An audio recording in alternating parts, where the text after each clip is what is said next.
Hey guys, it's Chapter Rockstar here, and we're doing another video, and it's a new series called WWFU, which stands for Where We Fucked Up. So one of the things that I think is integral to the learning process of anything, but especially of Hearthstone, is being able to watch your games again, see what you did wrong, and see how to improve. So we're going to watch a game where we lost, unfortunately. We played a very good, solid Reno Mage opponent. And let's take a look at it. Let's analyze the plays and let's figure out the best possible solutions. There's always going to be mistakes that are made in every game, and it's up to us to try to fix those mistakes. So here we go.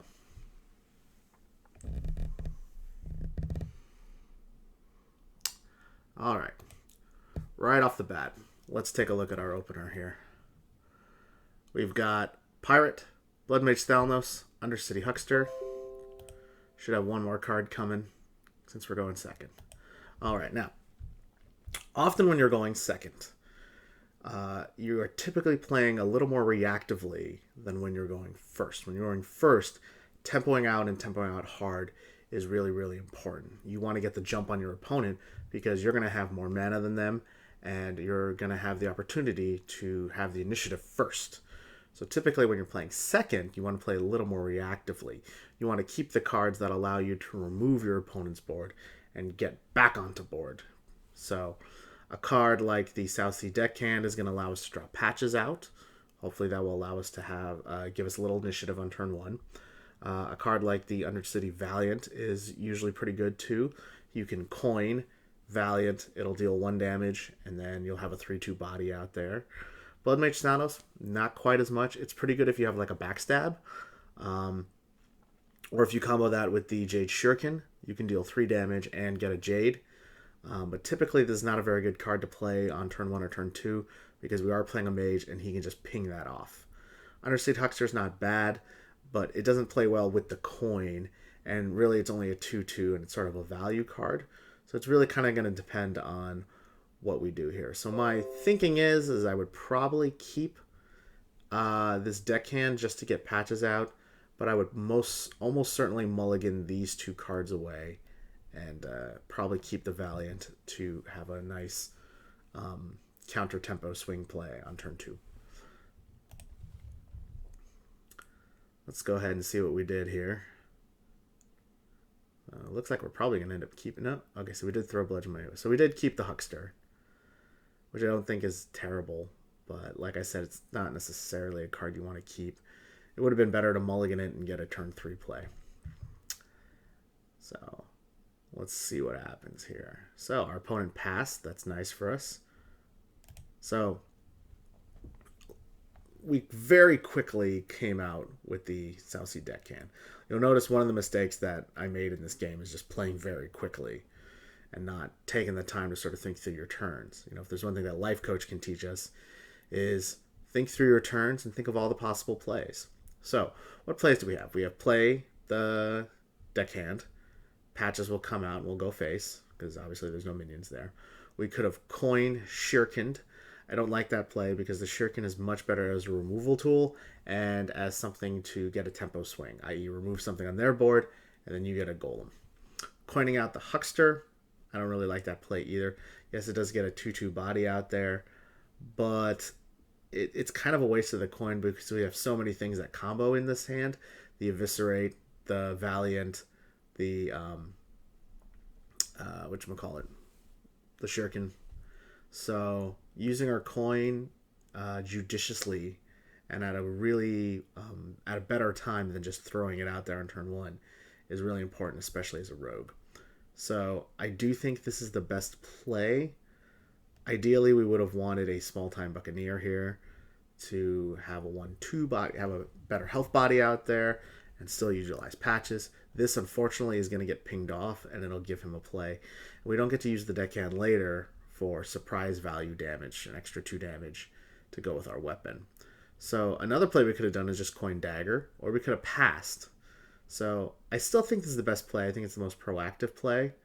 But remember, you always want to think through your options as much as you possibly can. let's go ahead and see what happens here. Patches comes out, we attack, we pass. So I think it's a reasonable play, but again, considering all your options is important. And you can see here in the video, my opponent is just going to ping, which is kind of what we expected. The problem with playing the deckhand on turn 1 is it gives him something to do. He knows he can just ping off the deckhand and leave patches there. But it is aggressive and it does get patches out. But we don't necessarily have to get patches out on turn 1. That easily could have just been a pass, and then we'll see what happens. So very quickly we came out with the Huckster here. I actually like this play. Our opponent has no minions on board, so there's no reason to try to play something to counteract what he's doing. Let's just get let's just get a body out there and give ourselves a chance to potentially pick up some value by getting a mage card later. I don't think this is a bad play at all. An argument could be made that you may want to play the Huckster instead to get a 3-2 body out there, but I think it's a little better to save the Huckster to combo with the Shurikens, combo with the South Sea Deckhand, combo with the coin. We've got a very, very combo-heavy hand, and so getting this Huckster out is good because the Huckster doesn't require any combos to be effective. So I do definitely like this play.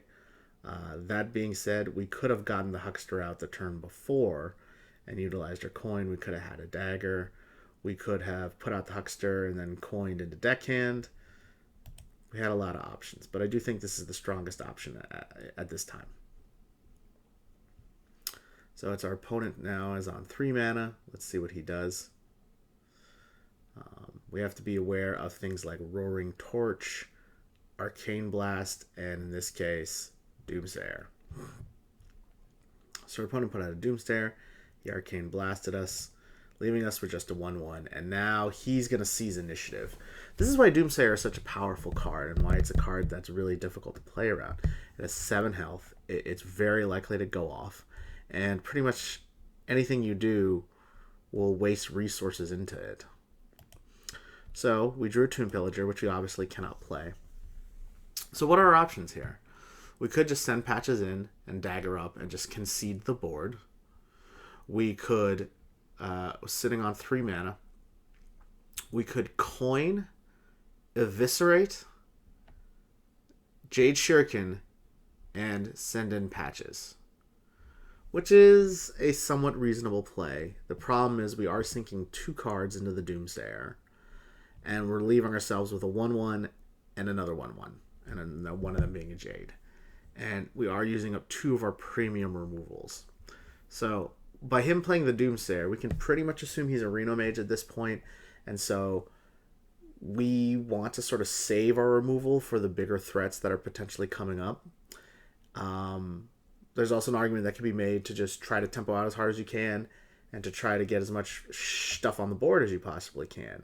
Well, the problem is what we can't really do that because the Doomsayer is there, and that's why this is such a powerful play. So I think in this case the best thing to do would be just to send patches up, dagger up, and then see what happens. But I think there's a lot of merit to taking down the Doomsayer and getting some more stuff on the board. So it looks like we're going to opt to do the dagger play. The hard part about this particular play is now he gets a Kazakis off on turn 4 on an uncontested board, and then Kazakis can do work and the potion can do work.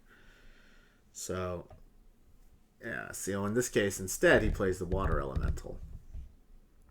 So we draw another Eviscerate.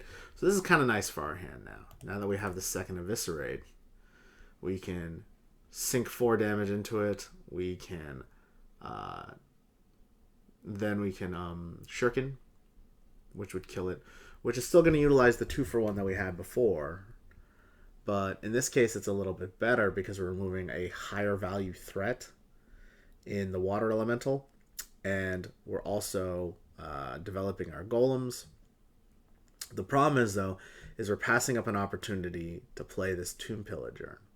So there's a couple of lines of play that we could take. We could play the Tomb Pillager, right, utilizing our 4 mana. What that would do, though, is unfortunately would give him a very easy trade with the Water Elemental in for 3. This would live, and then he could ping, and then still have time to develop a 2-drop, which would put us significantly behind. He'd have a 3/1, and whatever 2-drop he potentially wanted to play. And then we'd be forced to play a little more reactively. Now, the good news is that would allow us to dagger. We could kill that, and then we could have utilized the Jade Shuriken and the Huckster, the Valiant, excuse me, on his 2-drop. So I think there is merit to playing the Tomb Pillager now. The thing is, the Tomb Pillager is one of our bigger threats, and it may not be something that we want to just throw into the Water Elemental. The other thing is, too, the Water Elemental could go face. That would prevent us from using our dagger. So there's a lot to consider here. I think there's a couple different lines of play, but I do think that the best line of play here would just be to utilize one of our Eviscerates, get rid of this guy. He's a very threatening creature. Probably use the Eviscerate, and then I would say use the Shuriken on it too. Yes, we're utilizing 2 sources of removal. This is a pretty high value thing, and you know it does cost 4 mana, but it costs us 2 cards. That's the tough part. The nice part is, though, is that we are going to get value out of the Shuriken because we will get a golem out of it. So it's worth considering both lines of play and thinking about that and thinking about which one is better. The tempo play obviously would be to play the Pillager. The play that removes his stuff more so is going to be the one that plays the Water Elemental. So let's see what we utilized here. We did go Coin, Eviscerate, Shuriken. It looks like we went ahead and threw out the deckhand. I don't actually like throwing out the deckhand here because the deckhand can be used to combo with the Valiant and with the Eviscerate. It's a 1 mana play. It's an extra 2 damage ping. I don't think getting the extra 2 damage on this Reno Mage is so important because, like I said, he could have Reno. So I do think this is a mistake here on our part.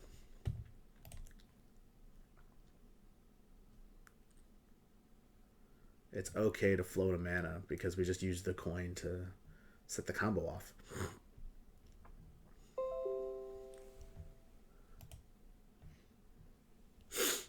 So here he plays his Cabal Courier. And he's taken a long time to kind of think of which card to get. So that should be a tell.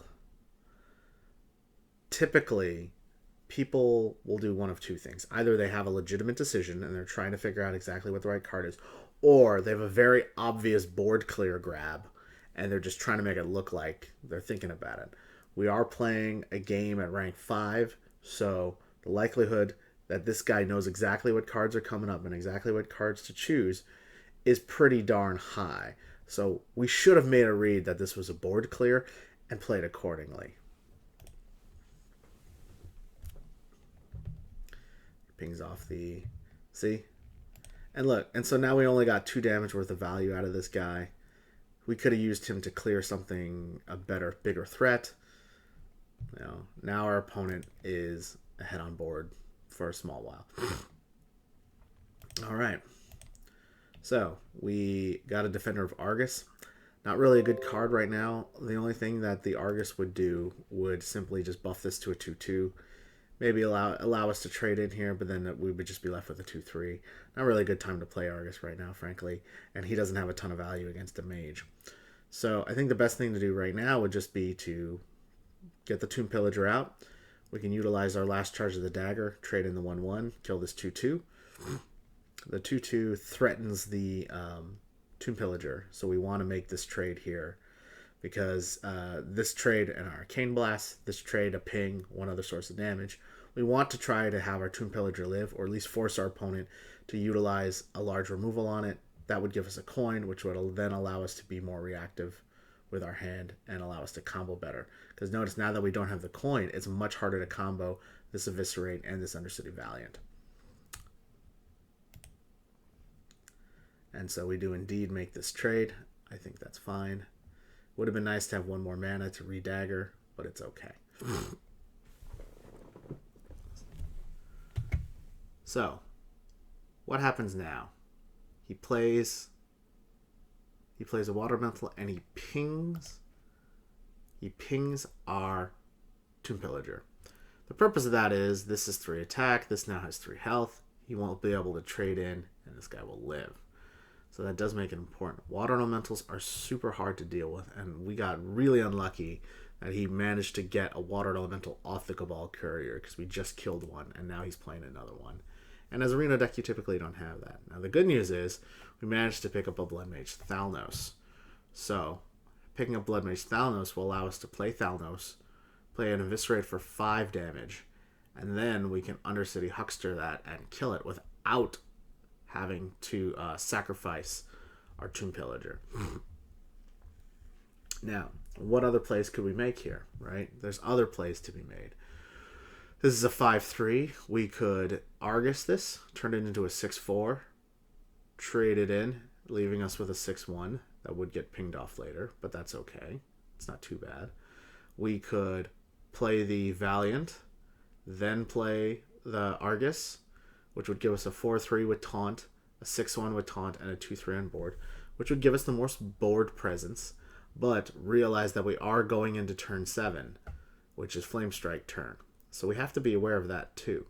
I think the best thing for us to have done here would actually be to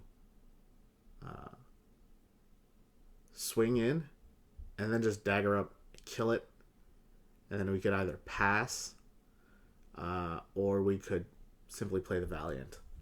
I think we end up going with the aggressive play here and probably going Thalnos, Eviscerate, into Valiant, which I said is the biggest tempo play, is the biggest tempo swing, and that's kind of what this deck is trying to do. But there's a lot of different plays to consider. Yeah, so we do end up going with that. And so the problem with this particular play is utilizing a lot of our resources left. If our opponent can deal with this board, we don't have anything else left. There's definitely something to be said about just sending in the Tomb Pillager, using our dagger, and waiting to see what happens. Now, unfortunately, there's just not a lot of card draw in this deck, too. So you kind of have to draw well in the beginning and snowball that. So the good news is we do have a board, but guess what? It's turn 7. Boom. Flame Strike. You have to think about these things. And we mentioned it before. You have to look and see what mana cost our opponent is on. And remember to play around certain things. Had we just traded in and then daggered, our opponent would not have been able to utilize Flame Strike at a time that really killed us. We could have had a few more turns to get some more stuff and then be better prepared to play around Flame Strike. And unfortunately, this is the time that swings the game. Now look, we don't really have the resources to do anything. So we kind of got to go all in here.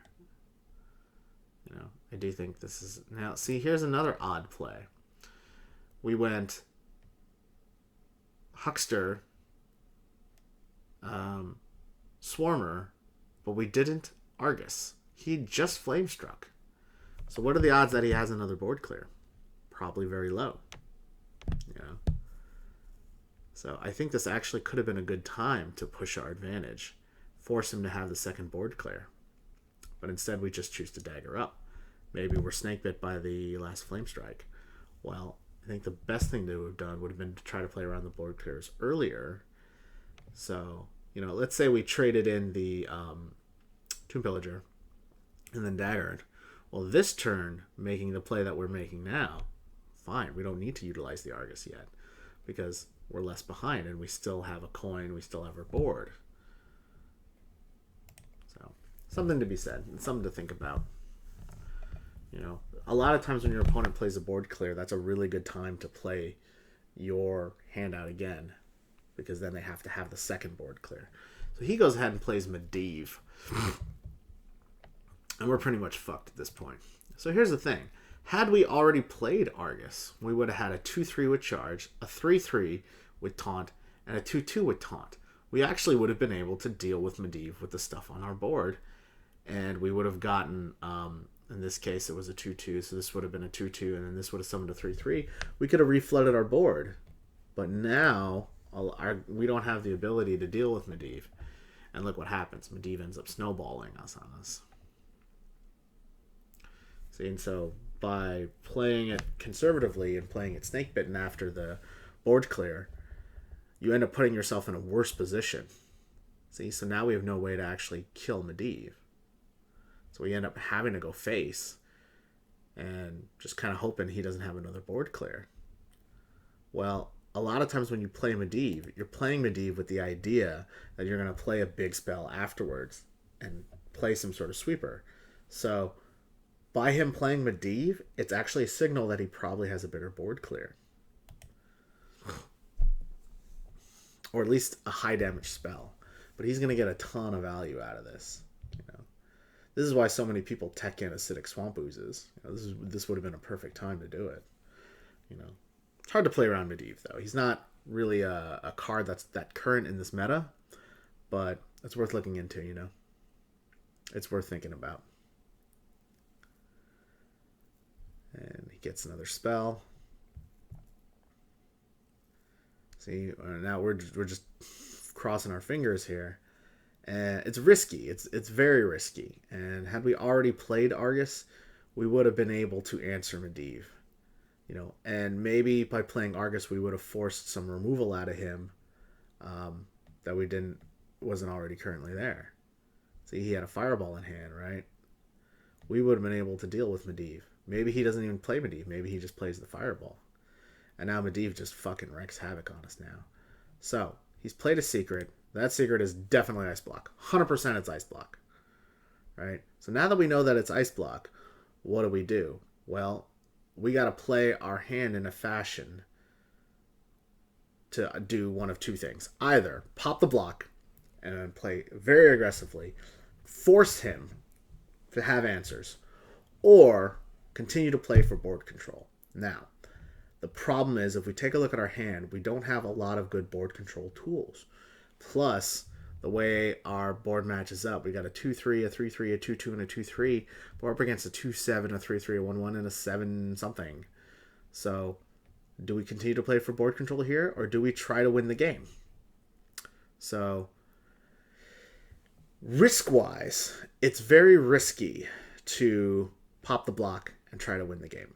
Now, because we are playing a Reno deck, he's only got one Ice Block. So, it's not like he can play another one and really screw us over. If we can pop his block and stay alive, it's not a bad play. It's risky in a sense, though, that if we lose board control and he has any sort of healing, or if he actually has Reno, you know, or for maybe even an Alexstrasza, then we're definitely dead. So, it's risky. And it's an all-in play to pop the block here. A safer play would be to clear the board a little more. We have an SI7 agent, so we've got 2 free damage. We do still have our dagger. We do still have this Arcane Blast. So, you know, sending out an Arcane Blast, maybe using the SI7 agent on Medivh, clearing this 3-3. You know, maybe it gives us a shot. But the alternative line of play would be to play the Mirror Entity, play the SI7 agent, and just go all in, pop the block, and try to win now. So, I like both styles. I think it's a little less risky to try to clear the board. The problem is, though, also, too, he's got 4 cards on us, and we have some really, really weak cards in our hand. So, when you're behind like this, the more ahead you are, the less you want to give your opponent a chance to come back. That's why when our opponent had that Flame Strike, we should have thought, how do I play around it, because we were ahead. We had controlled the board. We had control of the board. He basically had nothing there. And the only way we were going to lose was for him to have that big board clear. And so unfortunately, we played into that. And now this is the result of that. Now that we're behind, you have to take risks to try to win the game, right? If we do board clears and we play it safe, I think playing it safe actually has a lower percentage chance of winning, because he can just keep controlling the board, keep trading, and eventually whittle us down. And we would have no way to sort of come back, because we have to pop the block first, then we have to kill him. So I think in this case, the best thing to do is to just go for broke and try to pop the block.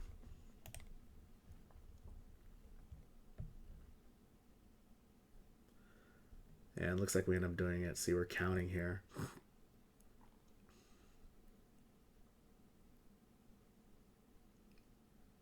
Yeah, clears the 1-1. There it is. Ghost face. Yep. Yeah, so we are definitely popping the block here. So the hope is he just doesn't have a way to deal with this. We pop the block. We have our dagger. You know, if he has no healing, if he doesn't have Reno or Alexstrasza, we can win. So it's a risky play for sure. We just got to hope that in these 5 cards he doesn't have a way to heal himself. You know, even another ice block honestly would not have been that bad because we still had our dagger. You know, mages typically don't run taunts. So what are we hoping? We're just hoping he doesn't have Reno or Alexstrasza. And you know, it's risky for sure, you know, but it's the only way we have to win the game. Our hand is crap. Anything else we draw, unfortunately, is probably not going to help us. Maybe Aya. Aya, I think, is the only thing that would like legitimately help us and give us a chance to win. But pretty much everything else, you know, it's hard to come back. Once this deck loses the board, it's over, you know. But as long as it holds that board and keeps it, and our opponents draw mediocre to poor, this deck can crush people. And so our opponent is roping out. We think we have this game, and then boom, here it comes. Alexstrasza. What can you do? You know, you make the risky play, and unfortunately we gambled and we lost.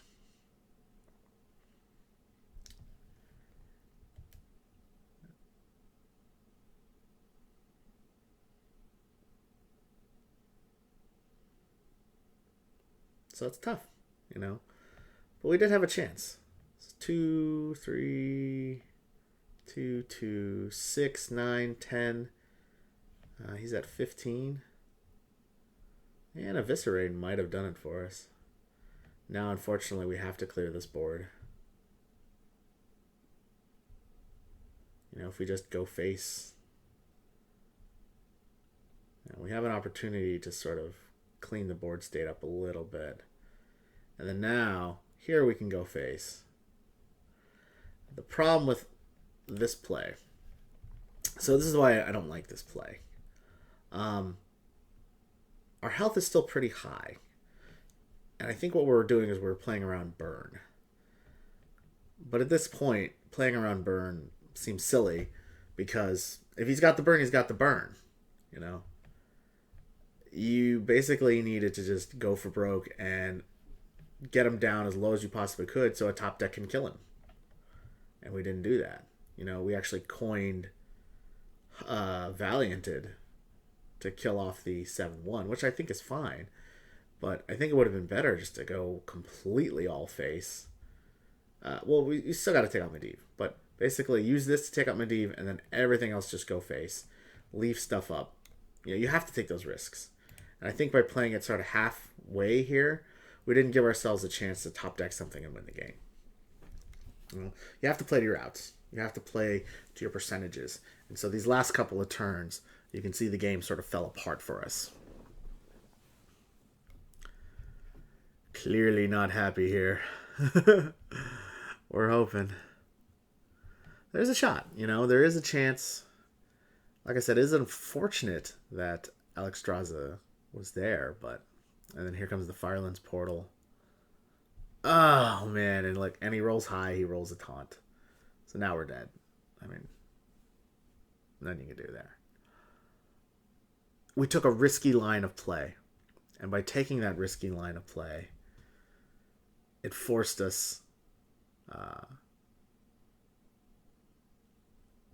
you know, we had to take certain risks in order to try to win the game. Even this is the way you got to think about it. If I play less risky and I play more conservatively and I play for board control, my chances of winning might not be as good as my chances of taking a risky play. So, you know, if it's 20 versus 25%, you want to take the 25% route.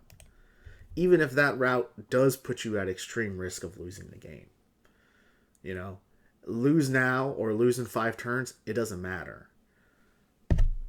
The important thing is that you give yourself a chance to win. So there's definitely spots where I didn't like where we played our line, or where we played.